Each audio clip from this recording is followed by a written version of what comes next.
அஸ்ஸலாமு அலைக்கும் வரஹ்மத்துல்லாஹி வபரகாத்து.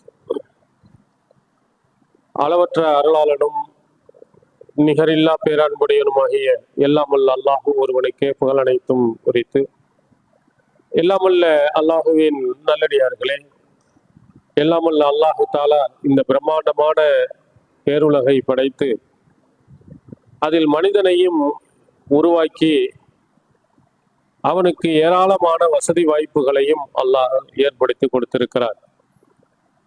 இந்த மனிதனுடைய வாழ்நாளில் 3 முக்கியமான கட்டங்களை அல்லாஹ் தஆலா ஏற்படுத்தியிருக்கிறார். ஒன்று குழந்தை பருவம், இரண்டாவது இளைஞர் பருவம், மூன்றாவது முதுமை பருவம். இந்த 3 கட்டங்களை ஒவ்வொரு மனிதனும் சந்திக்கிறார். அதுல குழந்தை பருவம் பெற்றோர்களை சார்ந்து இருக்கக்கூடிய ஒரு பருவம் என்று சொல்லலாம். முதுமை பருவமும் இன்னொருவர்களை சார்ந்து அவன் வாழ வேண்டிய ஒரு பருவமாக அல்லாஹ் அமைத்திருக்கிறார்.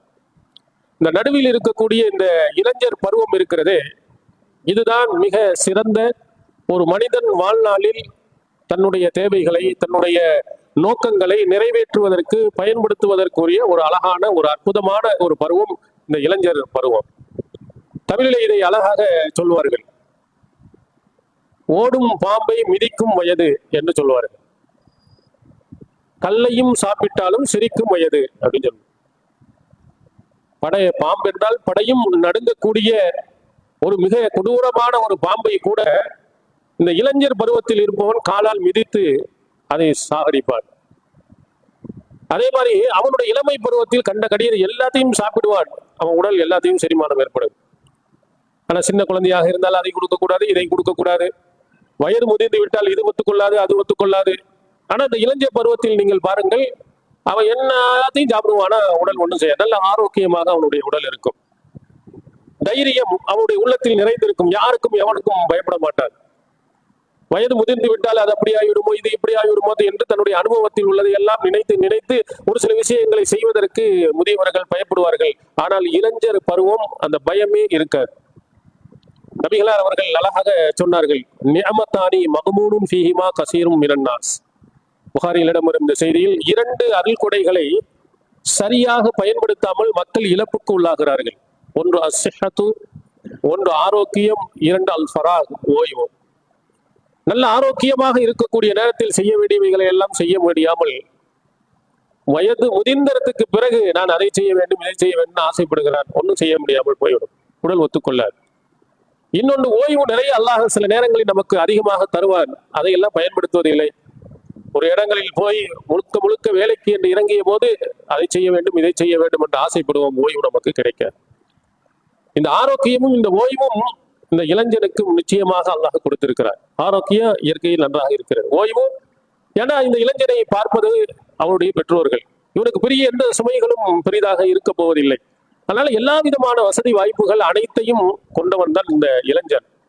இந்த இளமை பருவம், பயம் இல்லாத இந்த பருவம் அவனுக்கு சரியான வழிகாட்டுதலில் போய்விட்டால் அவனுடைய வாழ்க்கை மிக சந்தோஷமாக மகிழ்ச்சியாக போய்விடும். இந்த பயமறியாத இந்த வயதில் இருப்பவன் தவறான வழிக்கு போய்விட்டால் முடிந்தது, அவருடைய வாழ்நாள் அனைத்தும் வீணாக போய்விடும். இன்றைய காலத்தில் நீங்கள் பாருங்கள், நவீன யுகத்தில் இளைஞர்களாக இருக்கக்கூடியவர்கள் நவீன மிஷின்களை, நவீன கருவிகளை தவறான வழிகளுக்கு பயன்படுத்தி மிக தவறான வழிகளில் சென்று கொண்டிருப்பதை நாம் பார்க்கிறோம். ஒவ்வொரு காவல்துறை எச்சரிக்கை செய்கிறார்கள், ஆசிரியர்கள் எச்சரிக்கை செய்கிறார்கள். மது பழக்கம், போதை பழக்கங்கள், பெண்ணினுடைய தொடர்புகள் என்று மோசமானவைகளின் பக்கம் இந்த இளைஞர்கள் இப்போது போய் கொண்டிருக்கிறார். ஆனா இப்போ எந்த பொருள்களும் இலகுவாக கிடைத்து விடுகிறது. பார்சல் போடுறதுன்னா பெரிய கஷ்டம் இல்லை.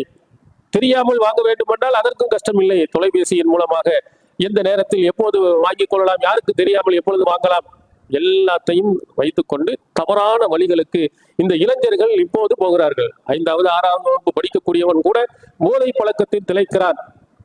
கல்லூரியில் படிக்கக்கூடியவன் கேட்க வேண்டிய அவசியமே இல்லை, அவனும் அதன் வழியிலே போகிறான்.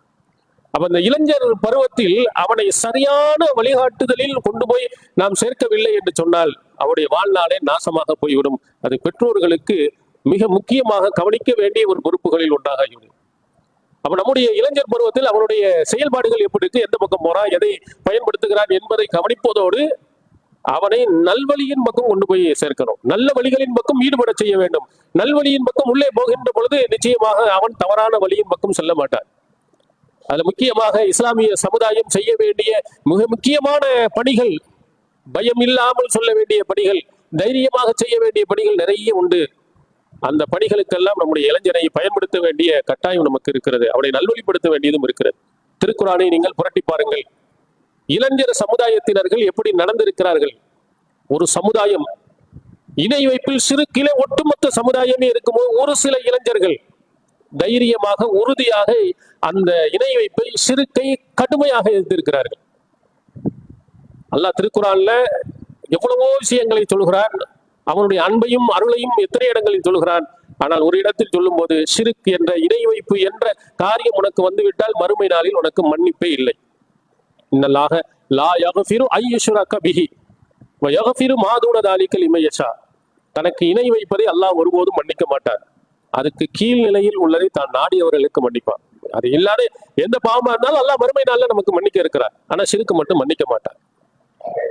அடுத்து அல்லாஹ் தஆலா சொல்கிறான், இந்த ஷிர்க் நீங்கள் வைத்து விட்டால் வலவ் அஷ்ரகு லஹபித அன்ஹும் மா கானூ யஅமலூன்.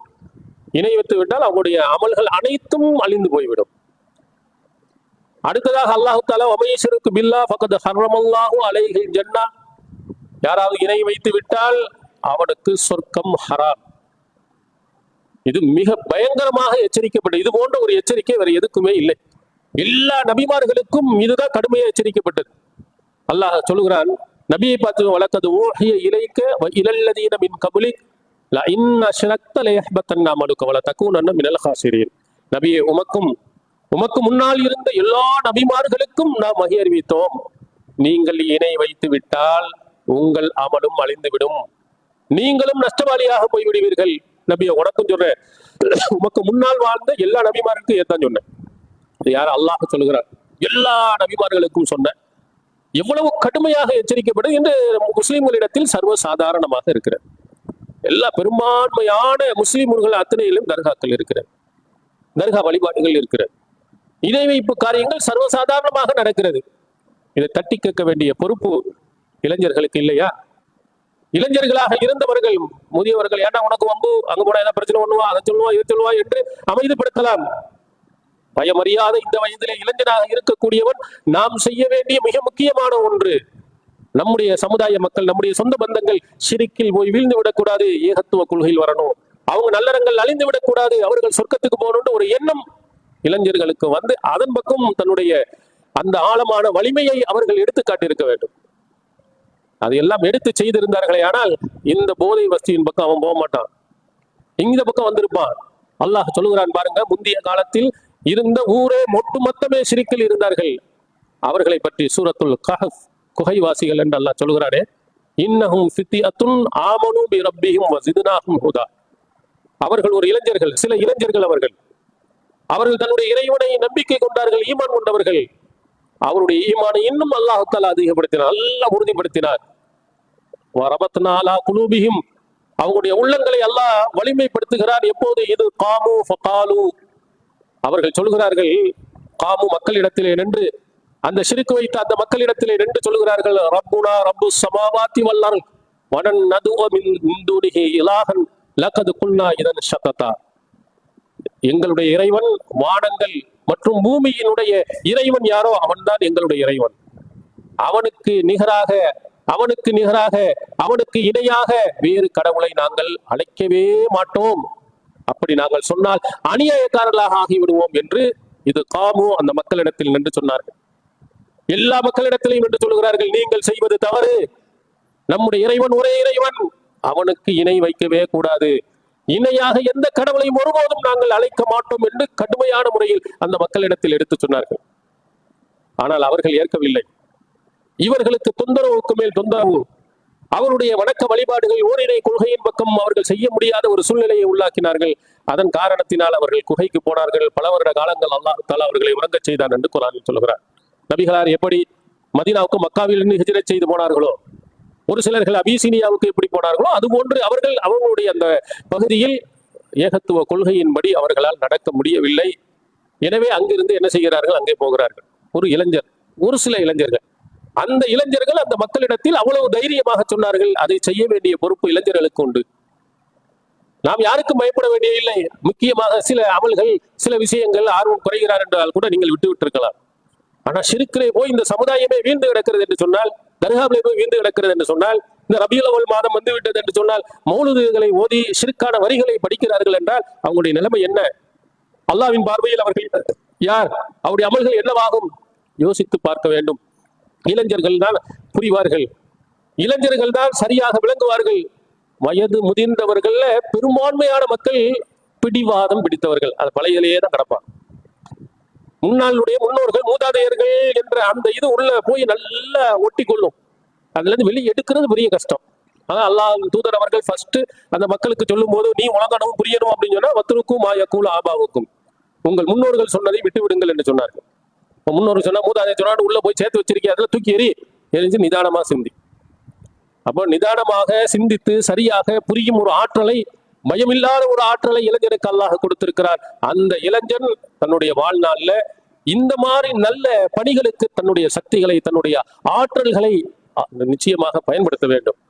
முந்தைய காலத்தில் நடந்தவர்கள் எல்லாம் எவ்வளவு தைரியம் மிக்கவர்களாக இருந்திருக்கிறார்கள் என்பதற்கு இன்னொரு உதாரணம் சஹீஹுல் புகாரியில் இடம்பெறும் ஒரு செய்தி. ஹுதைபியா உடன்படிக்கை. நபிகளார் மதீனாவில் இருந்து மக்காவுக்கு உம்ரா செய்கின்ற போது அவர்கள் தடுத்து நிறுத்தப்படுகிறார்கள். முஷ்ரிக்கீன்களுக்கும் நபிகளாருக்கும் இடையில் ஒரு ஒப்பந்தம் ஏற்படுகிறது. முஷ்ரிக்கீன்களின் சார்பில் சுஹைல் பின் அம்ர் என்பவரும் நபிகளார் அவர்களும் ஒரு ஒப்பந்தம் போடுகிறார். அந்த ஒப்பந்தத்தில் பல விதிகள் உண்டு. அதுல இந்த வருடம் வரக்கூடாது, அடுத்த வருடம் வரலாம், 3 நாட்கள் தங்கலாம், வாள்களை உரையில் வைத்து தான் வரணும், வெளியெடுத்து வரக்கூடாது. இப்படி அதெல்லாம் பெரிய அளவில் பாதிப்பு ஏற்படுத்தல. ஒரே ஒரு நிபந்தனை, இந்த ஒப்பந்த காலத்தில் மக்காவில் இருந்து மதீனாவுக்கு யாராவது இஸ்லாத்தை ஏற்றுக்கொண்டேனே, அதை செய்தேன் எவனாவது வந்தால் உடனே எங்களிடத்தில் கொண்டு வந்து ஒப்படைக்கணும், மக்காவிலேயே திருப்பி கொடுத்துடணும். இஸ்லாத்துக்கு வருகிறார் என்று நீங்கள் அவங்களுக்கு அடைக்கலம் கொடுக்க கூடாது என்று ஒரு ஒப்பந்தம் பதிவான உடனேயே அப்பதான் எழுதிட்டு இருக்கிறாங்க. இந்த ஒப்பந்தம் எழுதப்படுகிறது, பேசப்படுகிறது.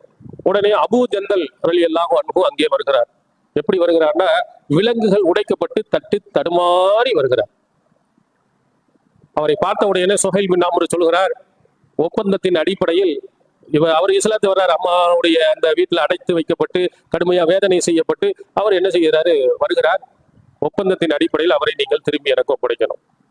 அவர் யார் என்று பார்த்தா நமக்கு பெரிய ஒரு ஆச்சரியம். அந்த ஒப்பந்தம் போட வந்தாரே முஷ்ரிக்கீனுடைய தலைவர் சுஹைல் பின் அம்ருடைய பிள்ளை தான் அபூ ஜந்தல். அந்த முஷ்ரிக்கீனுடைய தலைவரின் பிள்ளை வீட்டுல விலங்கு போட்டு கட்டி வைத்து விட்டு வந்திருக்கிறார் அவருடைய தந்தை ஒப்பந்தம் போட. அதை உடைத்தெறிந்து விட்டு வந்து விட்டார் அந்த இளைஞர். அல்லாஹ்வின் தூதர் அவர்கள் சொல்கிறார்கள், இன்னும் ஒப்பந்தம் கையெழுத்தாகவில்லை. அப்ப கையெழுத்து ஆகாத நேரத்தில் இதை எப்படி அதுக்கு பிறகு ஒருவரை வைத்துக் கொள்ளலாம் அப்படின்னு சொல்லும் போது, இல்லை அப்படி என்றால் நான் ஒப்பந்தத்துக்கு வரமாட்டேன் அப்படின்னு சொல்லிவிடுகிறார். அபூ ஜந்தல் ரலியல்லாஹு அவர்களை திரும்பவும் முஷ்ரிக்கீன்களிடத்தில் ஒப்படைக்கப்படுகிறது. அந்த இளைஞர் அபூ ஜந்தல் ரலியல்லாஹு அவர்கள் முஷ்ரிக்கீன்க மூமின்களை பார்த்து, முஸ்லிம்களை பார்த்து கேட்க, ஐ மாஷரல் முஸ்லிமீன் உரத்து இலல் முஷ்ரிக்கீன் வஜித்து முஸ்லிமா, முஸ்லிம் சமுதாயத்தினர்களே, நான் ஒரு முஸ்லிமாக உங்களிடத்தில் வந்திருக்கிறேன், என்னை கொண்டு போய் முஷ்ரிக்கீன்களிடத்திலே ஒப்படைக்கிறீர்கள், இது நியாயமா? அலாமா தரவுனமா கதுல கீத்து, நான் சந்தித்ததை எல்லாம் நீங்கள் பார்க்கவில்லையா? எந்த கோலத்தில் வந்திருக்கிறேன்? அதாபன் ஷதீதன் ஃபில்லா, அல்லாஹ்வுடைய மார்க்கத்துக்காக வேண்டி கடுமையாக வேதனை செய்யப்பட்டிருந்தார். அவருடைய உடல் இதெல்லாம் பார்த்தா அவ்வளவு காயங்கள், அவங்க பார்த்தாலே தெரிகிறது கடுமையா அவரை வேதனை செஞ்சிருக்கிறார். இவ்வளவையும் பார்த்துவிட்டு முஸ்லிமாக வந்திருக்கக்கூடிய என்னை கொண்டு போய் நீங்கள் முஷ்ரிக்கீன்களிடத்தில் ஒப்படைப்பது நியாயமா என்று அவர் கதறுகிறார். ஆனால் நபி ஸல்லல்லாஹு அலைஹி வஸல்லம் அவர்கள் அல்லாஹ்வின் வழிகாட்டுதல், இதுக்கு பின்னால ஒரு பின்னணி அல்லாஹ் வச்சிருக்கிறான். அது முஷ்ரிக்கீன்களே திரும்பவும் ஒப்படைக்கிற மாதிரி ஒரு சூழ்நிலை உருவாக்குவதற்காக அல்லாஹ் அப்படி செய்கிறார். இது அல்லாஹ்வுடைய கட்டளையின்படி சரி என்று சொல்லி அவங்கள்ட்ட ஒப்படைத்து விடுகிறார். அபூ ஜந்தல் என்ற அந்த இளைஞர் ஒப்படைத்தவுடன் அந்த இளைஞன் உண்மையை உணர்ந்தவன், உண்மையை புரிந்தவன், எவனுக்கும் அஞ்சாதவன். அந்த அபூ ஜந்தல் ரலியல்லாஹு அவர்கள் திரும்பவும் மக்காவிலே இருப்பாரா? இவர்கள் ஏற்காவிட்டாலும் என்னுடைய உள்ளம் ஏகத்துவ கொள்கையை ஏற்றுவிட்டது, ஷிர்கின் பக்கம் என்னுடைய தலை சாயாது, போய் அங்க வச்சு திரும்பவும் அங்கிருந்து தப்பித்து வந்து விட்டார். தப்பித்து வந்தவர் மக்காவுக்கும் மதீனாவுக்கும் நடுவில் இருந்து கொண்டார். ஏன்னா மதீனாவுக்கு போனா ரசூல் ஸல்லல்லாஹு அலைஹி வஸல்லம் ஏற்க மாட்டாங்க, ஒப்பந்தம் படி திரும்ப ஒப்படைத்து விடுவார்கள் என்று நடுவில் மக்காவுக்கும் மதீனாவுக்கும் நடுவில் இருந்துகிறது. இவர்களை போன்ற இளைஞர் கூட்டம் ஒரு கூட்டம் வந்து கொஞ்சம் கொஞ்சமா சேருகிறது. அவர்களுடைய சாப்பாட்டுக்கு வழி என்ன செய்யறதுன்னா, முஸ்லிம்கள் யாராவது அந்த வழியாக போனார்களானால், வாகன கூட்டம் போனதா அவங்கள தாக்கி அதை பொருள்களை எல்லாம் அபகரிப்பது. ஏன்னா இளைஞர் கூட்டத்தை ஒண்ணும் செய்ய முடியாது, அவனால கட்டுப்படுத்த முடியாது.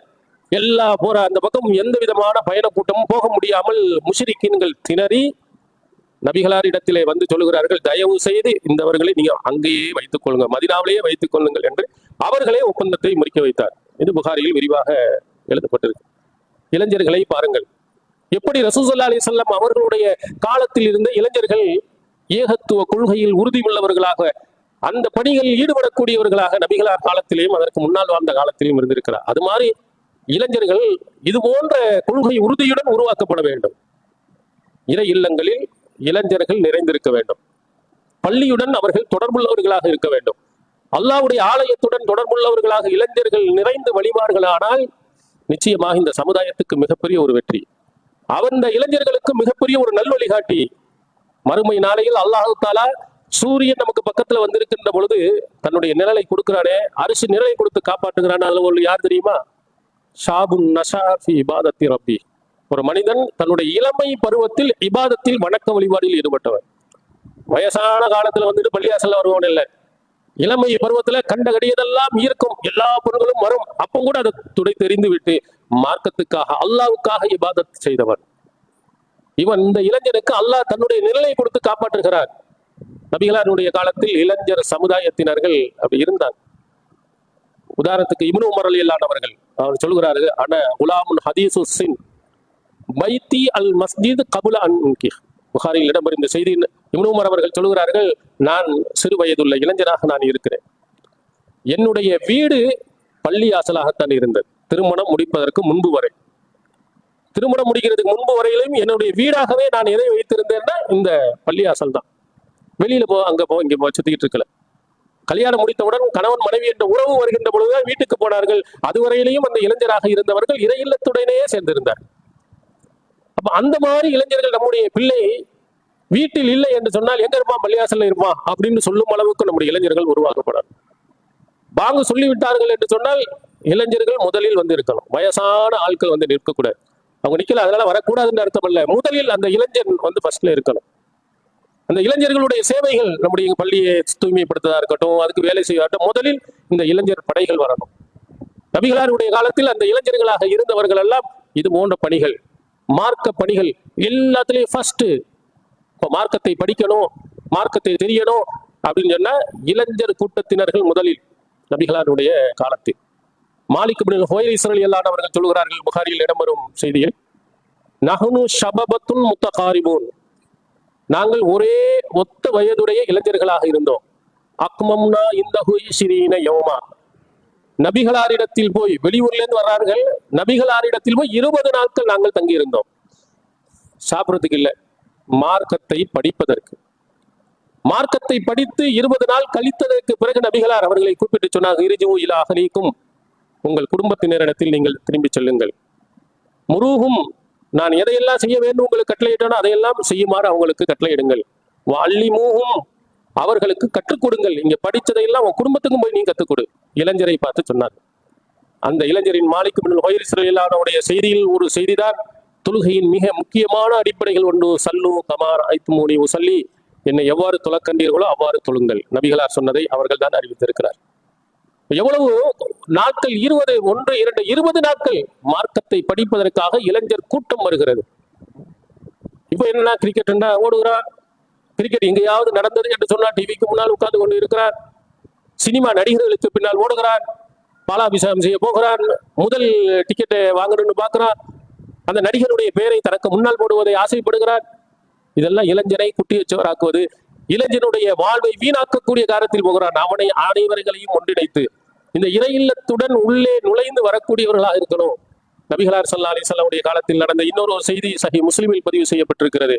இப்படிப்பட்ட இளைஞர்கள் 1, 2 அல்ல, 70 இளைஞர்கள் இருந்தார்கள்.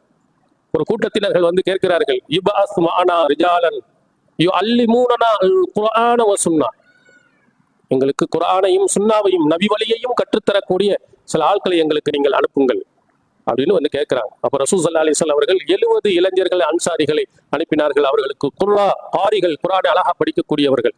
அப்படிப்பட்ட ஒரு 70 இளைஞர்கள் அந்த 70 இளைஞர்களும் இறை இல்லங்களில் இருந்து படித்து மாலை நேரம் ஆனால் மதினாவின் கடைசி பகுதிக்கு சென்று அங்கே தங்களுக்குள்ளே ததாரசுனவும் பைனவும் பாடங்களை நடத்தி திருக்குர்ஆனை படித்து ஓதி திரும்பி வருகின்ற பொழுது அங்கு இருக்கக்கூடிய நல்ல தண்ணீரை கொண்டு வந்து மஸ்ஜிது நபவியில் வைத்து விறகுகளை சுமந்து வந்து விற்பனை செய்து ஏழைகளுக்கும் இந்த திண்ணை தோழர்களுக்கும் கொடுக்கும் ஒரு அற்புதமான அரும்படியை செய்து வந்த இளைஞர்கள் 70 நபர்கள். நம்மிலே எத்தனை பேர்கள் குர்ஆனை படித்து தெரிந்தவர்கள் இருக்கிறாங்க? மார்க்கத்தினுடைய சட்ட திட்டங்கள் சுன்னாவை நபி வழியை நன்றாக தெரிந்து அடுத்தவனுக்கு கத்துக் கொடுக்கிற அளவுக்கு உள்ள இளைஞர்கள் எத்தனை பேர்கள் இருக்கிறாங்க? நம்ம இளைஞர்களை அந்த மாதிரி வழியிலே உருவாக்கி விடுவோமே ஆனால் ரொம்ப நல்லவர்களாக உருவாகும். நீங்கள் நபி மொழிகளை நமக்கு கொடுத்தார்களே, முதல் 6 இடம் யார் தெரியுமா? எல்லாம் இளைஞர்கள் தான். அபூ ஹுரைரா ரலியல்லாஹு அவர்கள் 5000க்கும் மேற்பட்ட ஹதீஸ்களை அறிவித்தவர்கள். நபிகளார் இறக்கும் போது அவருக்கு வயது 31 தான். இரண்டாவதாக இப்னு உமர் ரலியல்லாஹு அவர்கள் 2000க்கும் மேற்பட்ட நபிமொழிகளை அறிவித்தவர்கள். நபிகளார் இறக்கின்ற போது அவருக்கு வயது 20. அனஸ் இப்னு மாலிக் ரலியல்லாஹு அவர்கள் 2000க்கும் மேற்பட்ட ஹதீஸ்களை அறிவித்தவர்கள். அவருக்கும் நபிகளார் இறக்கின்ற பொழுது அனஸ் ரலியல்லாஹு வயது 20. அடுத்தது ஆயிஷா நாயகி அவர்கள், ஆயிஷா சித்திகா ரலியல்லாஹு அன்ஹா அவர்களும் அறிவித்திருக்கிறார்கள். அவருக்கு வயது 18 நபிகளார் இறக்கின்ற பொழுது. அடுத்து 1500க்கும் மேற்பட்ட 5வது இடத்திலே இப்னு அப்பாஸ் ரலியல்லாஹு அவர்கள் நபிகளார் இறக்கின்ற பொழுது வயது 10. ஜாபிர் இப்னு அப்துல்லா ரலியல்லாஹு அவர்களும் 1500க்கும் மேற்பட்ட ஹதீஸ்களை அறிவித்திருக்கிறார்கள். நபிகளார் இறக்கின்ற பொழுது அவருக்கு வயது 26. எல்லாம் இளைஞர்கள் தான். 70-80 வயது உள்ளவர்கள் நபிமொழியில் நமக்கு கொடுக்கல. 5000க்கும் மேற்பட்ட ஹதீஸ்களை 2000க்கும் மேற்பட்ட ஹதீஸ்களை நிறைய நபிமொழிகளை கொடுத்தவர்கள். ஆயிஷா நாயகி அவர்களை பற்றி சொல்லும் பொழுது ருபுல் இஸ்லாம், ருபு ஷரியத்தில் இஸ்லாம், இஸ்லாத்தினுடைய ஷரியத்தினுடைய சட்டங்கள்ல 1/4 பங்கு கொடுத்தவர்கள் என்று குறிப்பிடுகிறார்கள் அறிஞர்கள். அவங்களுடைய சட்டங்கள்ல எடுத்து பார்த்தா நிறைய சட்டங்கள்ல இஸ்லாத்தின் மொத்த சட்டங்களில் 1/4 பகுதி ஆயிஷா நாயகி அவர்கள் மூலம் அறிவிக்கப்படுகிறது. எல்லா வயசு யாருன்னு 70-80 வயது உள்ளவர்கள் அல்ல, எல்லாம் இளைஞர்கள், மார்க்கத்தை கற்றுக்கொள்ள ஆர்வப்பட்டவர்கள். அது மாதிரி நம்முடைய ஊர்களில் நம்முடைய பகுதிகளில் இளைஞர்கள் அனைவர்களும் மார்க்கத்தை கற்றுக்கொள்வதிலே படிப்பதிலேயும் அதை செயல்படுத்துவதிலேயும் தைரியமிக்க வீரர்களை இந்த இளைஞர்களை நாம் பயன்படுத்துகின்ற அடிப்படையில் நம்ம உருவாக்கணும். எல்லாமல் அல்லாஹ் தஆலா அதுபோன்று நம்முடைய இளைஞர்கள் அனைவர்களும் நல்வழியில் வரக்கூடியவர்களாக கெட்ட பழக்கங்களில் இருந்து விடுபட்டு மார்க்கம் காட்டி தந்த வழிமுறைகள் பின்பற்றக்கூடியவர்களாக எல்லாமல் அல்லாஹ் தஆலா கேள்வானாக வாஹினாவனாக.